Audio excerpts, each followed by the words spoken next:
Hello, everyone, and welcome to the Titan Alumni podcast. I'm your host, Ahad Hussain, and this is the first episode starring Professor April Peterson. She is an alumni on campus, and she came back to teach after she graduated. And basically what this podcast is going to do, we're going to introduce different alumni, whether they're professors, whether they're entrepreneurs, business people, or even celebrities. And we're just going to ask them questions about their experiences on campus, what they felt when they graduated, and how they got to where they are, and any advice that they have to give you. So to get started, we have Professor April Peterson over here for episode 1. Hello, everyone. Yeah. So to begin with, tell us what you do on campus.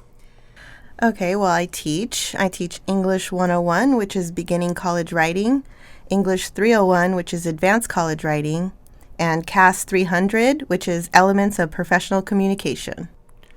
Okay, so how long have you been teaching on campus? I have been here since I graduated, and I got my MA in 2007. I see. So you've been teaching here around 12 years now. Yes, that's correct. I see.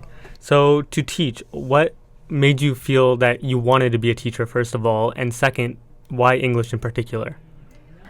Well, I guess it's sort of the cliche story. I've always been, fascinated by English. I've always loved reading, writing, anything to do with English, even grammar. And when I was a student here getting my BA, I was a tutor at the University Learning Center where I tutored writing. And I really fell in love with helping people with their writing. And then from there, it just kind of went forward to teaching in the tutoring in the writing center, and then into the teaching associate program from there. And then I started teaching here once I graduated. I see. So you weren't much of like a STEM major or like a STEM person. It was always like reading and writing. No, not at all. I do not get along with math. I don't understand it. Because a lot of people, they're like go to a STEM since it like falls easily in line with everything else, It's all like easy answers everywhere you go instead of English, which is more open-ended, and it's all subjective at one point or another, whereas most like math, science, and stuff like that, it's all objectively based. Right. But that's what I like about English. Yeah, so it's open-ended, and you can choose where you go with that. Right. So you mentioned that you were a tutor on campus. Right. For the Learning Center. So how did you get that? Did you find a certain teacher? Did you go out of your way to find it, or? No, actually, it's pretty funny. I got a letter in the mail, basically an invitation to apply for a job there as a writing tutor. And it said on the letter that they had selected me based on my GPA in my English major. And I was shocked because it was a little bit creepy that somebody was looking at my GPA and all behind the scenes with that. Right. But then I was also flattered, like, wow, okay, I need a job. I'm going to do that. So it's also paid over there too. Right. They don't pay, well, but they pay. And when you're a student, everything helps. And that's when you were in your undergrad also? Yes, that was when I was in undergrad. When I had just transferred in, my second semester here is when I received that letter. And that's when I got the job at the University Learning Center. I see. So that was pretty close to when you started, second semester. That's right. Really I was like, whoa, okay. And the reason why I decided to get my master's was because I had a professor who wrote this note at the bottom of my research paper. The professor was Dr. Mary Kay Crouch. She has since passed away, unfortunately, but she was one of the professors that I became close to. And she wrote me a little note at the bottom of my paper, and this was my last semester getting my BA. And she said, you should really consider getting your master's in English. And she was very impressed with my writing. So I thought, okay, well, I'm going to do it. If she thinks I can do it, then I can do it. Then why can't you? Yeah. Right. So if it wasn't for her, do you think that you would maybe not have gotten your master's? I don't know. I wasn't really thinking too seriously about it. It was an idea that I was kind of, kicking around, but I didn't really know what I was going to do, honestly, after I graduated with my BA. So I thought that was just inspiration, like it was meant to be. This is what I should do. So I did it. I see. And to be a professor, is the master's required, or is it? Yes. It is required. So initially you weren't planning to become a professor then? Right. No, my initial plan was to teach English maybe at a junior high or a high school. And you could do with a bachelor's, and then you need to get a teaching credential. Right. So it was teaching kind of like teaching credential or master's degree. I thought, a master's degree sounds fun. Oh, so when you do a master's, you don't need the teaching credential. Right, not for teaching here at the university. I see. For if you're going to be an adjunct. I see.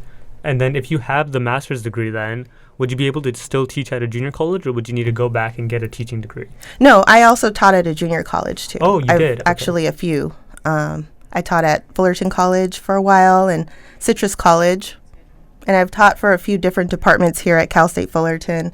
I taught for liberal studies, and now I'm with CAS, which is child and adolescent studies. And I've been with English the whole time. I see. So that was like, you were just born to go with reading, writing, and just helping students out for the most part. I think so. Yeah, I really enjoy it. Yeah, that's really great to hear that. And it's also interesting to hear that just like one pivotal moment or like one professor could change your entire career goals. And definitely. Yeah. So it's not always that everything is like destined to be to begin with. Things can change like on a whim, and it can affect your whole career afterwards. So basically you're saying that even in your last year, you still didn't know where you were going to go, but you still found a way at the end. Right. And since I wasn't sure, seeing that note that she wrote me, it just said, that's what I need to do. That's it right there. That's my answer. It was kind of like a faith to be type of thing, Right. Someone I really admired was saying, you should do this. You can do this. I believe in you. And so I thought, okay, well, I need to do this then. So it also shows the effects that professors and even anyone who has a bit of power or influence over students, they can really impact their further career and their life choices afterwards. Yes, that's true. Whether they say something positive or negative, it has an impact on the student. Unfortunately, sometimes some professors do say some things that really have a negative effect on students' mentality. And I've had students tell me about that. And it's unfortunate because I think people don't realize the power of their words. Maybe Dr. Crouch didn't realize how much of an inspiration she was going to end up being for me. So that's my point. Just you just don't know how powerful your words are, really, sometimes. That's true, especially since students right now are in their most their most molding. I forgot the word. Influential, maybe. Can be influenced. Yes.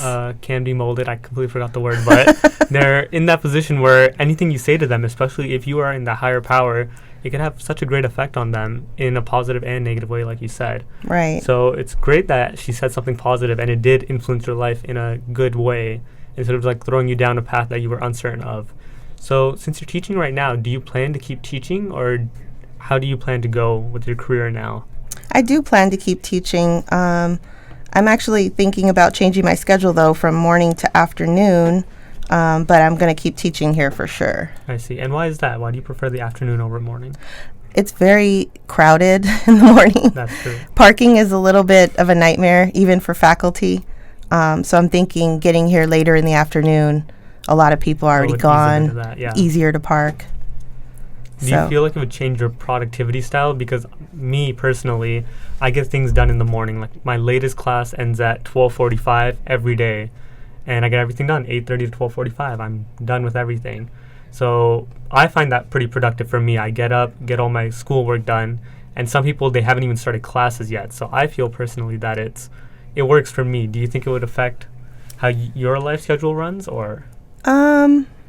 I'm hoping that it'll affect it in a good way. The reason why I was teaching in the morning was because I was teaching while my kids were in school. I wanted to make sure that I was able to be done with work sort of around the same time you're finished, around 1 o'clock, and then be able to pick them up from school and have that time with them.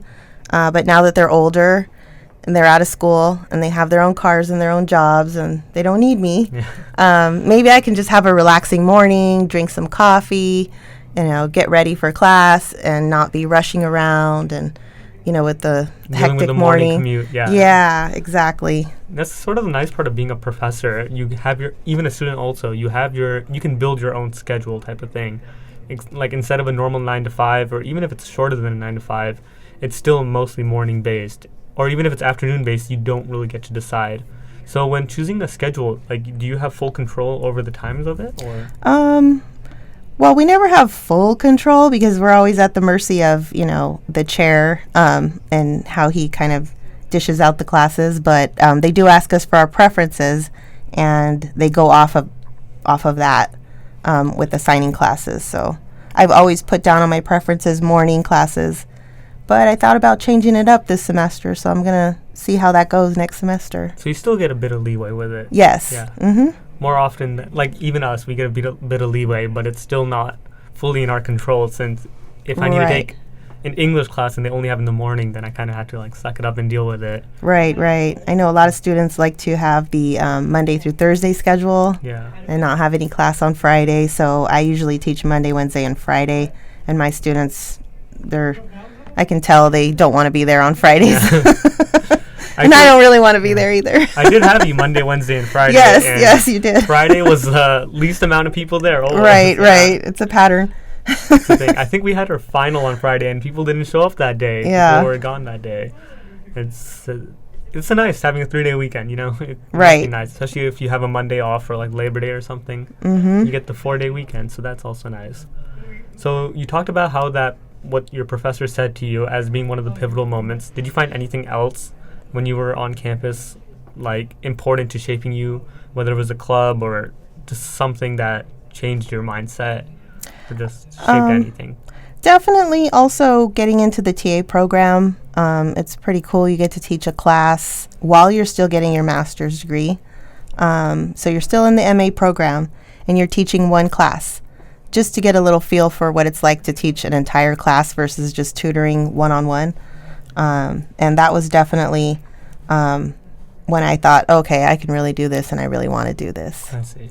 So you were a tutor in your undergrad, and then you became a TA getting your master's. So how'd you get that TA job again? Well, basically, it was open. It's anyone can apply in the MA program.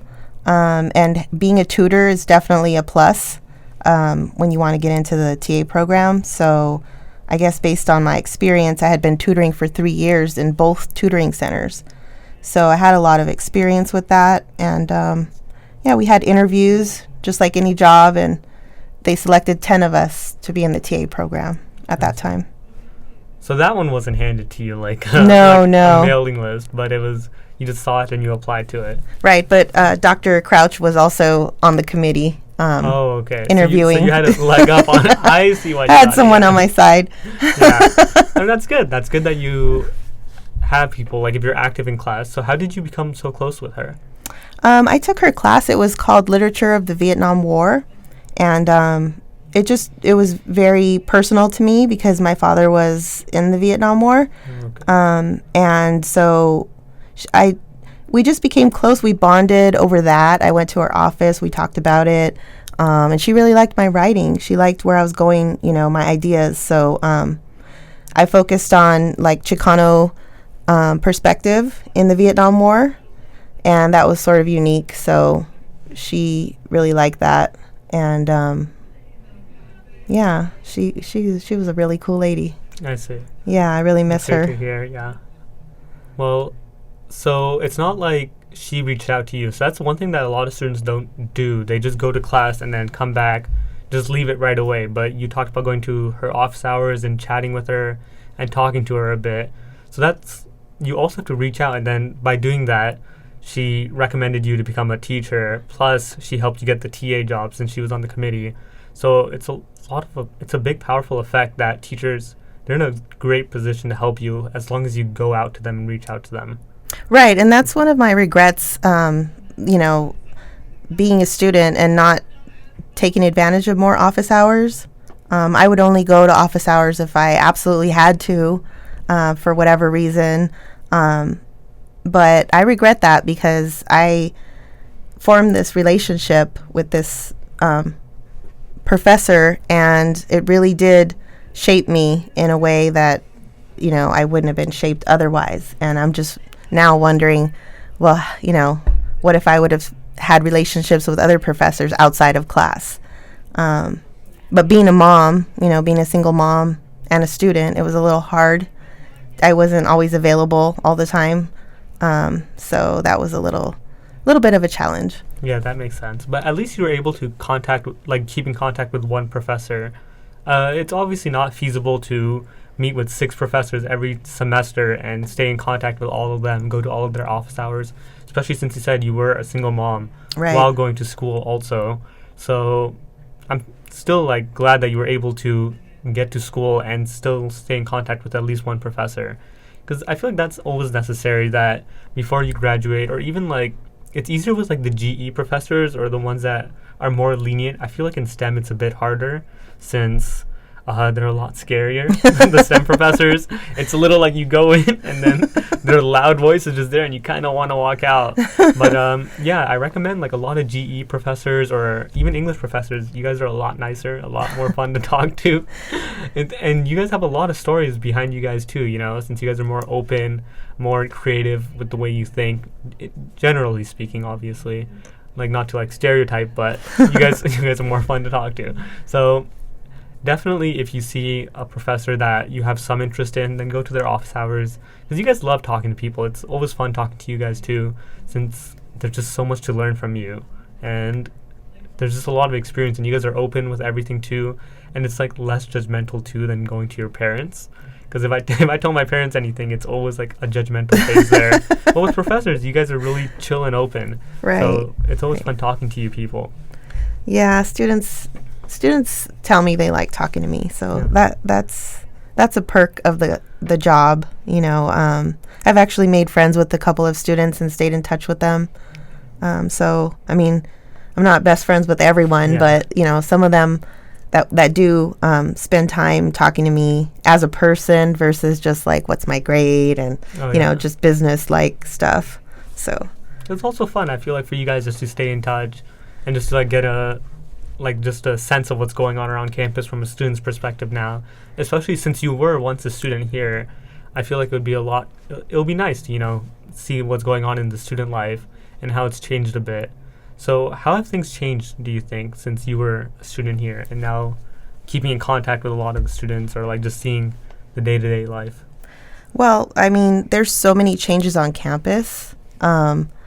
It's just so different from when I was a student. We didn't have these parking structures. We didn't have the rec center. There was a lot. I mean, it's changed so much. It's beautiful now. Not that it wasn't beautiful before. It was a little outdated before. Yeah. It was beautiful for maybe the 50s.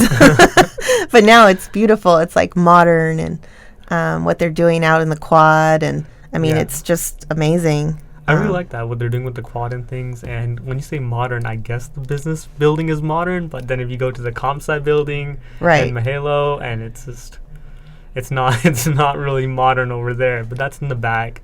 We'll get it eventually, but right now, little by little. That's what I've seen over the years, little by little. But they get it done, so that's nice. Also, they're working on things, so it's always they won't get things done quick. I remember when they were starting construction in the quad, and I would just hate it. It was the full 6 months. I think it was the full year. Yeah, I think probably. They started in fall of last year, and they just finished it. So I hated the whole construction, walking around everything. But they got most of it done, and it was worth it, You can complain while it happens, but when it's done, then that's when you appreciate it. So, that's nice to hear. So were you in any clubs on campus or any, sororities or anything? No, I wasn't. I really, clubs, they tend to meet in the evening or late afternoon, so I really wasn't available since I was a mom. But that's one of my regrets too. Not necessarily being in a sorority. I probably wouldn't have done that anyway, but clubs for sure.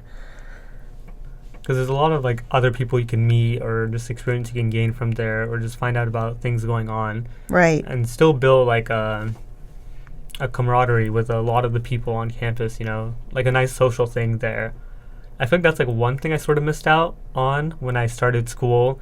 Even though I'm a bit of an athletic person, I didn't really go for any of the clubs because I thought all of them were fully competition based. The whole basketball thing, I'm everyone's trying to be recruited. They're not gonna just have me play for them since I didn't play much in high school. But just going just seeing on especially on the social media pages, I feel that's important nowadays to keep up with, because about quite a bit that's going on with any clubs or any sports that are going on. Like I just joined the rugby team, and it's pretty fun playing with them. And it's a bit painful, but it's also it's also fun being there and just having like a group of people that you can just talk to for a couple hours after school, get lunch with them, hang out, see them around, and say what's up, instead of just going to school and coming back. So I feel like that's one of the issues. Was that like also a thing back then? Was it also a commuter school?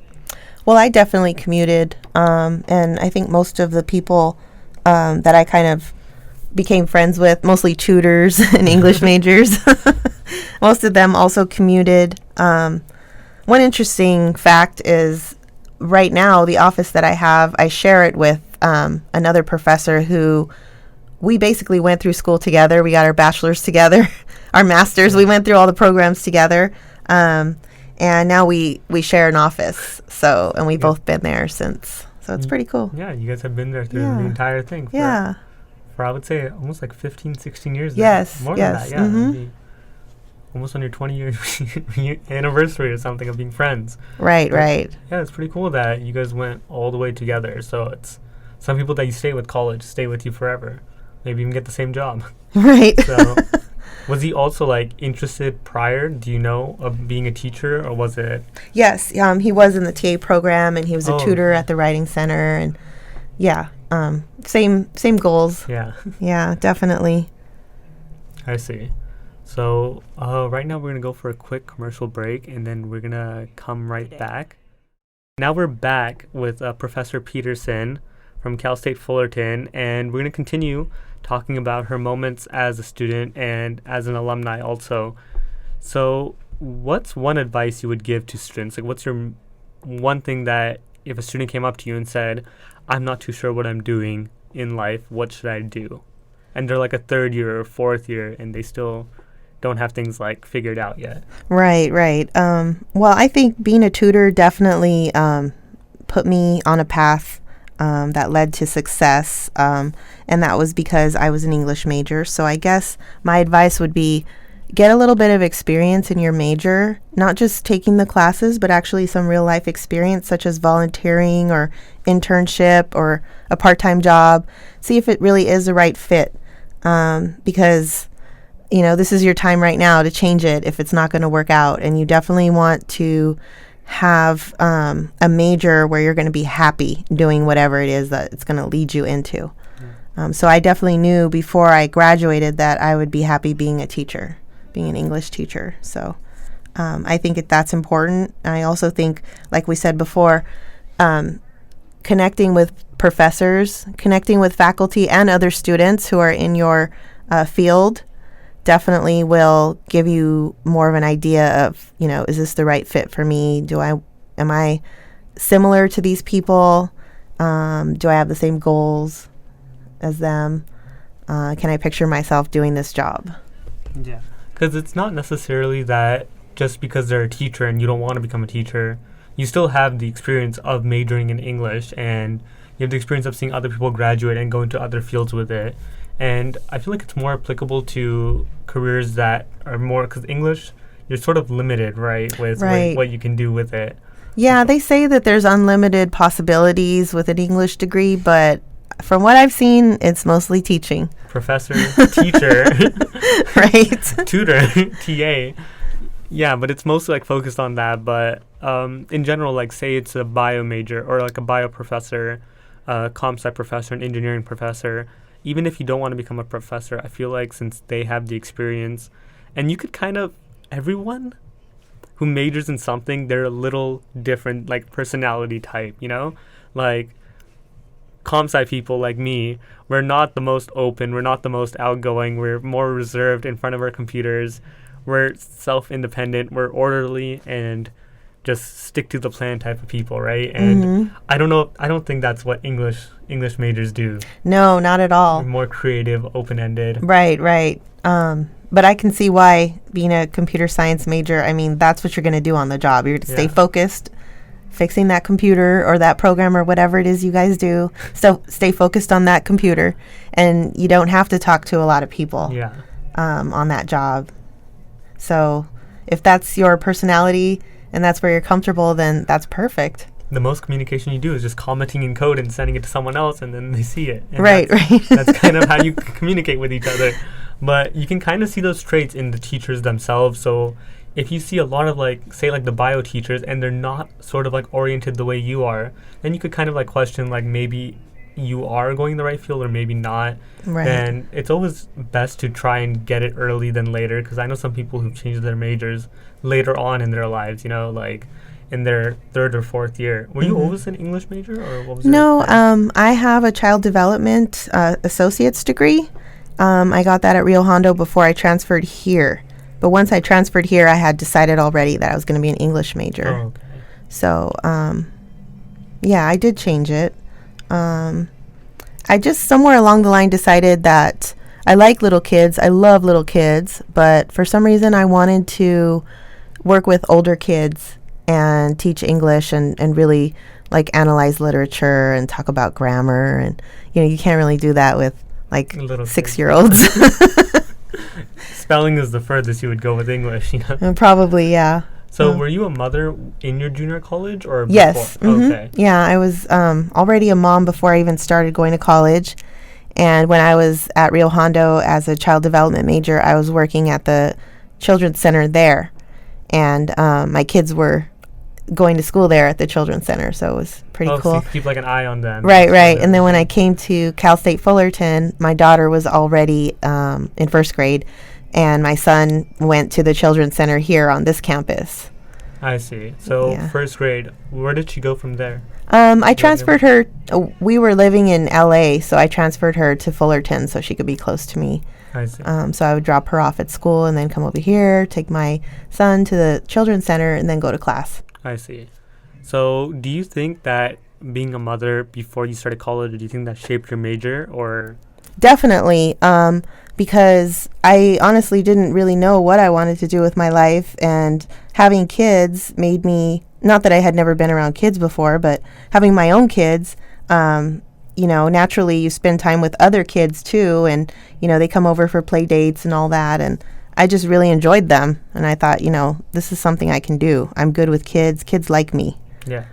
I'm And, fun. like, before being a mother, like you said you would be around kids, but it's obviously like maybe a few hours a week instead of being 24/7, you know, as being a mother. So that could be a very pivotal moment in someone's life. So I feel like that would be like one of the most important things that changed where you are today, because if it wasn't for that, who knows, maybe you could have been a STEM major. maybe you could have been with comp sci or anything.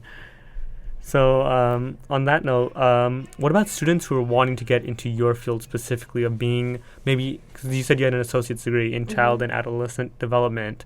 So in that, plus being an English major, how would you give advice to a student going to that, like to each of the two? Well, if someone wants to be an English professor, I would definitely recommend tutoring and being in the teaching associate program. As far as child development, again, getting experience working in a preschool or with school-age kids. I had worked with both prior to coming to Cal State Fullerton. So, I mean, you'll definitely know if it's right for you if you try it first. And if you don't try it, you'll never really know. Anyone can read a book about something and think, oh, I know about it. But until you experience it yourself, you can't really say, oh, yeah, this is right for me. I'm going to be happy with this. Yeah. But it should be that you should take your time instead of just setting your goals forward into one career, right?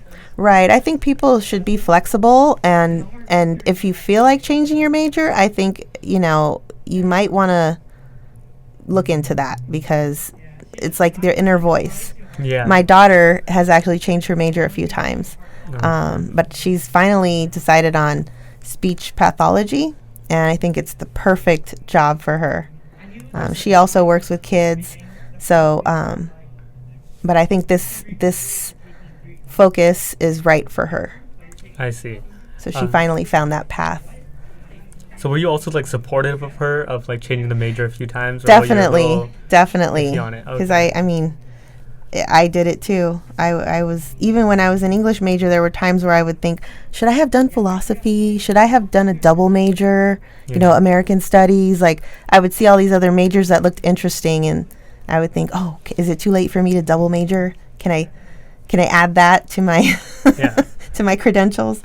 Because I know a lot of students, especially when I was a TA for HCOM, some students would come up to me and they would be undeclared and they wouldn't like know which major to choose from. And just a strong point on them was parents. Like parents would try and force a major upon their children, or if their child already chose a major and they're a year into it, their parents would not be too keen on hearing that they're changing their major. So they kind of get stuck with the major that they chose from the beginning, even though they don't want it, or their parents' major that of what like they want to do instead of. It's like their parents are trying to live their life again through their child. That is very unfortunate. Yeah. But it's good to hear that you were like supportive of her changing her major and you were there for her. Like you didn't discourage her in her journey of finding her career. Yeah, I think from my experience, I realized, people don't always know what they want right away. I definitely didn't. And I think when you're young, when you're 18, you're so young, you could change your mind. There were times where, I would be stubborn and say things and adults would say, oh, no, you're going to change your mind later on when you're older. And I thought, no way. And now that I'm older, it's like, yeah, I did change my mind. They were right. And it's also with in high school, since that's like your main molding point before college, you don't take all of these, I wouldn't say like obscure, but like more uncommon majors, like you focus on physics, bio, math, English, and history. But then, like you said, speech pathology, you never learned that in high school. So how would you ever know if that was your like calling? Right. So taking a lot of GEs your first year and spreading them out within like a variety of studies just to see if something connects with you, I feel like that's important instead of just jumping all in, especially if you're like testing the waters or unsure. Then you can go a long way just by just like grasping at like different straws and see if one's nice to hold. Right. Also, another question we just wanted to ask you was, what does success mean to you? As a college student, we're always told that we need to find a career that's successful or try and be successful. And now there are articles all the time that we read as like the top 10 most successful people, the Forbes 30 under 30 or the Fortune 500 CEOs. It's just a bunch of when are you successful? When should you be content with where you are? And since we're super young, we don't really know. And that's like our main focus at times. So to you personally, what do you think success means? Well, when I was younger, I thought success is being rich and being able to buy all the things that I wanted. And I mean, obviously that can make a person happy. Well, that's personally what I think success is. I'm focusing on that. Like, right. That money. It can bring you a level of happiness, definitely. But I think success is when you're really happy on the inside. Like you're really happy with where you are in life. Even if you don't make, 6-figure income, if you're just happy with what you do every day. And I don't know. I mean, you could make $1 million and not be happy on the inside. So I think it sounds a little maybe naive to say, but I think happiness is definitely a measure of success. I see. Because there are a lot of people out there. We've heard of like a rise in celebrity suicides and everything. And some people like question how could they do that? They were so successful. They're one of the top like artists out there. Why would they overdose on some medication or take antidepressants? And you realize that they were never happy with what they do or what they jumped into. And so to you, then you would say that wasn't successful, even though they were multimillionaires at that point. Right. Yeah. Younger me would say, oh, wow, they're so successful. Yeah, like how could they do so that, rich. Right. But now, yeah, with age comes wisdom. And, for me, it's like you just want to be happy every day, You just want to live your life where you're just content with your life every day. So since you seem pretty happy as an English professor and just like the way you do things, so you would say you are successful right now? Yes, I am. I'm happy for sure. Yeah. And I mean, life hasn't been easy for me. It has definitely had challenges, but I'm happy just, just being the person I am. And, I'm happy with myself. And I guess that's the number one thing is you can be happy with yourself. Can you be alone with yourself and be happy and say, I like myself? And if money is the thing that makes you happy, then I guess then that's your success, you know? Right. To each his own. So what are your goals from now on, since would you say that you're peaking right now then? If you're already successful, you're already happy with yourself. Like, is there any more to go, or is this like, I don't know if this is like too far forward, but it's just like... No, I mean, I think I am definitely like at a peak right now, and I hope it's not like downhill from here. Like, but no, like peaks can like yeah, you're on the top of a mountain. Yeah, I'm at a plateau. But it's still the high plateau. Right. It could be a good thing too. You know? If I could just keep things the way they are right now. Okay. You know, I can tweak things here and there, but mainly just stay with what I'm doing, and I'll be happy. Okay, I see. Sure. So this is like. That's really nice, though, that you reached your end goal fairly quickly. You know, right after college, you got to where you wanted to be. Because, like, there are a lot of positions where people just want to keep going higher, or they're never happy with the position they're in, right? There's always like, oh, I'm going to be the higher up of this, but then they get fired. Then they start from the beginning and try and keep going up. And they never really reach their peak. Or their peak isn't what makes them happy, even though it is their best. Right. And they're not satisfied with it. So, yeah, to you, and I would say to myself, then they're not successful either then. But to you, it's great to hear that you are successful and happy with where you are, and you reached it really early also. So, yeah. Yeah, it's pretty cool. I see. So, what were your goals when you were a college student? Like, where did you see yourself being? I actually, when I first started at the junior college, I didn't know what I wanted to do. I was just like, let me take some general ed and let me see, kind of what classes are like, and just kind of get a feel for something. So that's why general ed's so important too, I think, because you get a little feel for each type of field. So I took psychology and, art and all this stuff. And it's like, okay, I like philosophy. I like English. I kind of started getting an idea of what I liked. And you do definitely change and grow as a student, for sure. I've seen it so many times with my students and with my own kids. Yeah. Yeah. So you can't like specifically recall like some things that your goals have changed, but what are your goals right now? Like what do you want to see happening? I just want to stay, cruising where I am. Cruising. Yeah, just cruise control now. Just keep doing this. If you fly too high, you might crash down. Right. It's not like I don't have any ambition. I just feel like, I'm good. I'm good. You're content with where you are. Yeah. I mean, it's not too bad. It's a pretty good gig. Yeah, it's a solid area, field that you're in. If there's not much, then you would change. Then well, like it's also like to each their own type of thing, Since some people, they want to keep reaching up, but then sometimes like some people will get there, but other people, they just keep moving too fast, or they're always unsure with themselves, and they're never too happy with that either. Like it's a lot of stress trying to always move up, or always trying to find the next big position for themselves. So they can burn out really quickly with that too, and then end up going lower than where they started with type of thing. Right. I think when people compare themselves to others and get competitive, that's where you're kind of heading down the wrong road, because you really just need to be you and do you. I think that's the key, and that's kind of why I'm successful at what I do, because I'm just being me. Do you think a capitalistic society has caused that?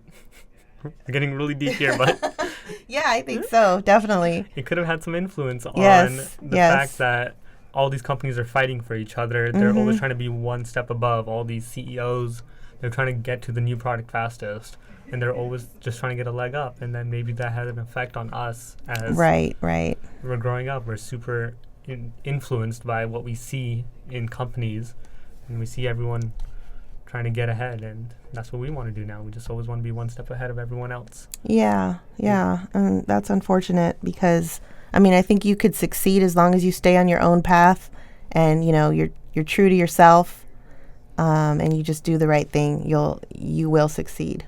It's like when I ran track and field in high school, they always said, don't look at other people. Don't look at the other lanes, just focus on your own lane. Exactly. You start turning around a bit, and then the guy from your right, when you look to the left, the guy on your right passes you. Right. It's always just look forward and just focus on what you're doing. Right. It's the same thing in my yoga class. My my yoga teacher always talks about, don't compare what other people are doing in the class. Some people are standing on their head. Some people are, doing these like show off moves, and, you think to yourself, wow, I need to get there. But no, you need to stay in your own lane, and you will eventually get there. It's not like you learn that overnight. But really you should just do what feels right for your own body. Yeah. And that's like kind of a philosophy that I take seriously in life. Like, don't push yourself too much. Right. And try and get to where other people are. Yeah. Don't look at someone else with envy and say, oh, I need to do it that way. No, you need to do it your way and do your best. Yeah. When it comes to a lot of physical activities, like if you're going to the gym and you see a person bench pressing a lot more than you, I can do it too. So why don't I just add more weight? And then you can really hurt yourself at that point just to try and show yourself up. So do you think yoga has helped you? Is yoga like a fun thing to do? Definitely. Yeah. I would recommend everyone do yoga. How long have you been doing it? I started, let's see. Do you do it here at the SRC? No. Oh, okay.